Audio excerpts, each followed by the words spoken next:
Well, today it is my absolute joy to be given the keys for this Austin 1100. 56 years old this year. It really is one of Britain's great survivors. It's superb. And look at it, it's so cute. Launched in 1962 as a Morris 1100. These were everywhere in the 60s and 70s, and with very, very good reason. I mean, they was designed to be big on the inside and small on the outside, just like the Mini. Like the Mini, but a bit bigger. This is the Austin version, which came out in 1963. But just before that, there was the Morris 1100 and the MG 1100. Closely followed by versions by Vandenpla, Wolseley and Riley as well. This particular BMC car outsold everything in the UK for ages and ages. Imagine how cool it would have been in Britain at the time, where the streets were full of these, full of Austins and Morrises, outselling Fords and Vauxhall. Not barely any BMW or Mercedes or anything like that. This was your granddad's car, simple as that. It is a small car, but it was built to carry around 4 adults easily. Or is it 5? Maybe it was 5, but probably 4. Adults are much bigger these days than what they were 50 odd years ago, aren't they? Taller, fatter, bigger ego. But this car, it has style. Obviously it's from the 60s, so it looks like the 60s. But at the time, none of this moulded plastic was going on. We had round headlamps, we had indicators like this and chrome everywhere. And your designer had to work around that. And they managed to make distinctive looking cars. Makes me wonder really how these days, when they can have any kind of shape or moulding that they like, and they all end up looking the same.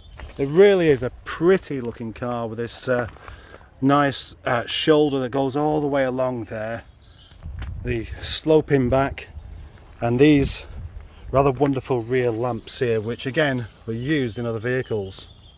As a boy, I always remember thinking these were kind of churchy somehow, not sure why. This car's predecessor was the Austin A40 Farina, a car that I always thought looked like a Womble. Succeeded of course by the Austin Allegro. Tiny wheels. Look at that, 145 80 12. A 12-inch wheel. Most brake discs are bigger than that now. In fact, yeah, they are. That Nissan Juke I drove the other day had bigger brake discs than that wheel. And yet, somehow, they used to be fine. Maybe at the time, people used to just drive more considerably and avoided potholes. Or maybe we didn't have roads full of potholes. I don't know, I don't remember. I wasn't actually there at that time. I don't suppose I'm alone in really enjoying seeing all this chrome work like that, all lovely and shiny. And I mean, it's all lovely and shiny, but it's not blingy, it's not show-offy at all. In fact, it's probably one of the most humble cars going, which would be very much like the people of the time. Let's have a look at this interior. Let's just say this car is no garage queen or whatever it is that you call those. It's actually an everyday car. Or I don't think it's quite everyday, but certainly in use. And I first climbed into it and I didn't really quite know what to do to start with. That's a rather solid sounding door actually. So as I sit in here, I'm sat quite close actually to the dashboard. There's a lovely just bench dashboard, just of this, it's like a leatherette kind of material. It's quite soft and it's not cracked anywhere. And then this dash, the ribbon speedo, the choke, ignition right in the middle, and various toggle switches for various things.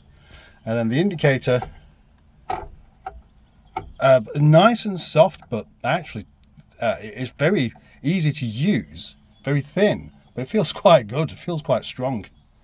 Looking for the bonnet release and I can't seem to find it, but I've found these ashtrays that pull out. So as well as the speedometer, we have the temperature gauge, which is useful, and fuel gauge, equally useful, and a look, I didn't even realise it had that. Oh, it's a bit loose actually, but a rev counter, oil pressure, battery amps thingy. These door cards, of course, are very much of the time. Just basically a card with a bit of vinyl on. It's got a pocket. Lovely handles, lovely pull handle there. Rather nice original vinyl seats, and then looks like a Bakelite steering wheel with a rather good horn on it. I think it's time to sit in the back of this car. Now, you would assume sitting in the back of here there wouldn't really be room for a proper sized adult. That's what I was about to expect, but actually that is incorrect. There's much more room than I could possibly have anticipated. The car is narrow, so it would be a proper squeeze up with 3 proper sized adults in the back, but I have got knee room. The reason I'm filming it from there, of course, is because there's no headrests, but knee room and headroom. Brilliant! Those doors actually sound rather good. Let's open up the boot.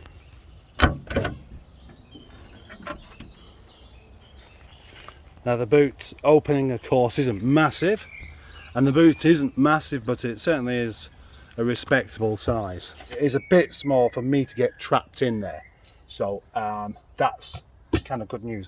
But what else? I mean, look how low this lip is. If you want to carry something heavy in the back, you haven't got to lift it over the top of something really big first. And say, for example, that BMW that's parked next to me, if you wanted to carry something there, you've probably got to lift it that high before you can get it in. So, I mean, what kind of heavy object are we talking about? Dead gangsters, of course.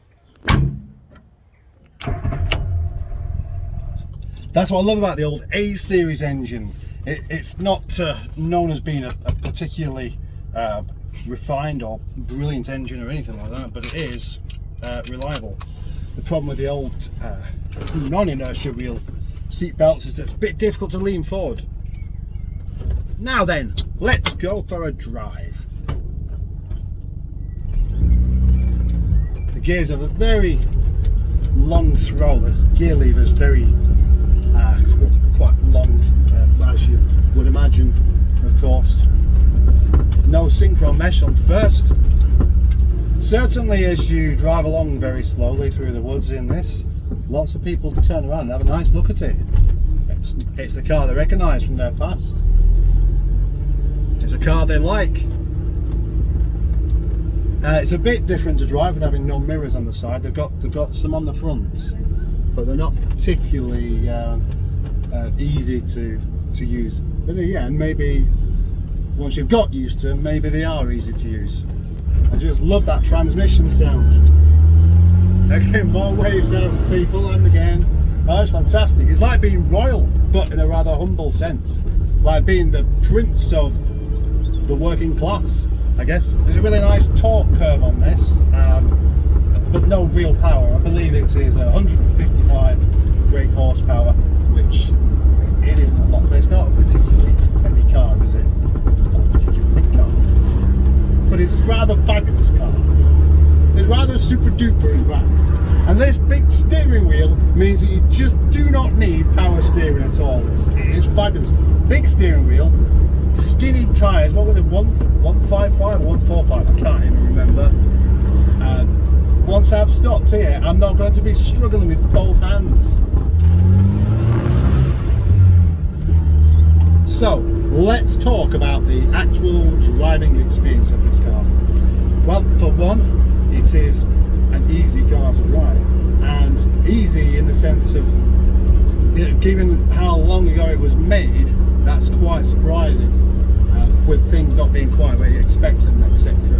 But like I said, the steering nice and light. It doesn't drive like a modern car at all. You have to keep taking the information from the wheel itself and making adjustments. And there's nothing wrong with the steering wheel. It's just that it gives you feedback. It's not like a dead thing like many cars are. The gearbox it's nice and smooth, but again, you have to do it gently. You can't just ram it into gear and expect it to work. The brakes are not overly assisted. It's basically a proper driving experience.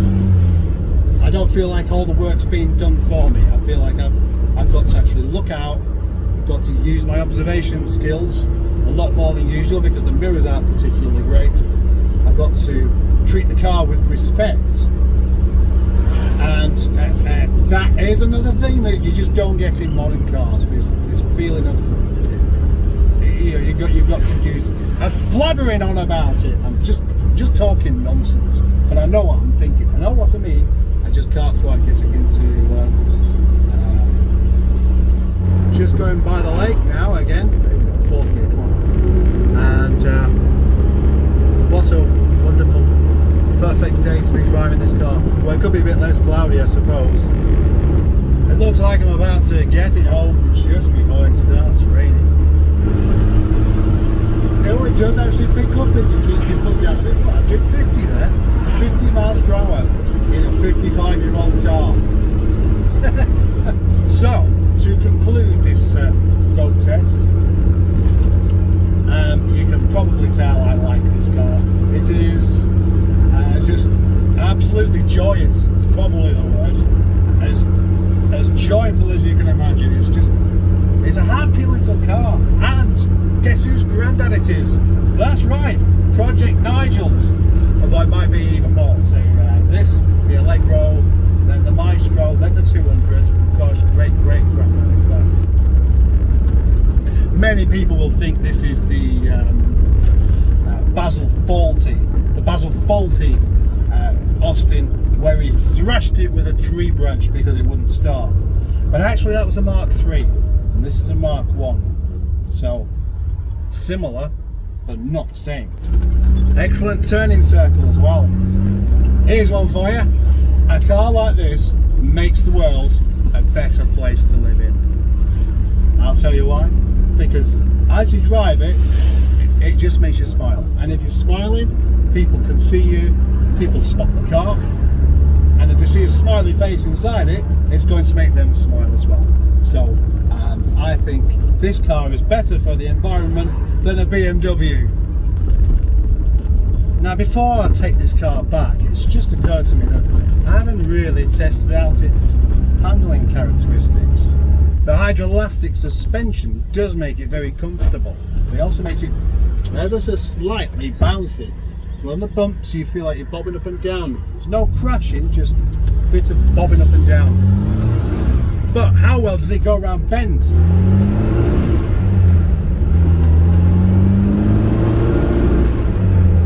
What this car doesn't really have is actual performance as such. It's not ever going to be considered a quick car, but it picks up enough.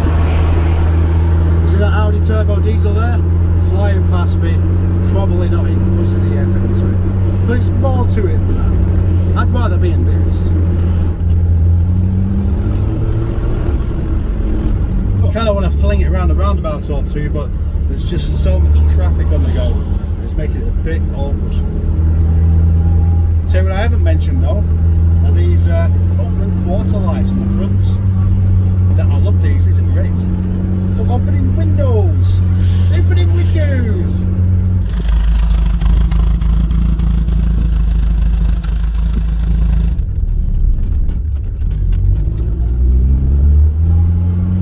I love this car.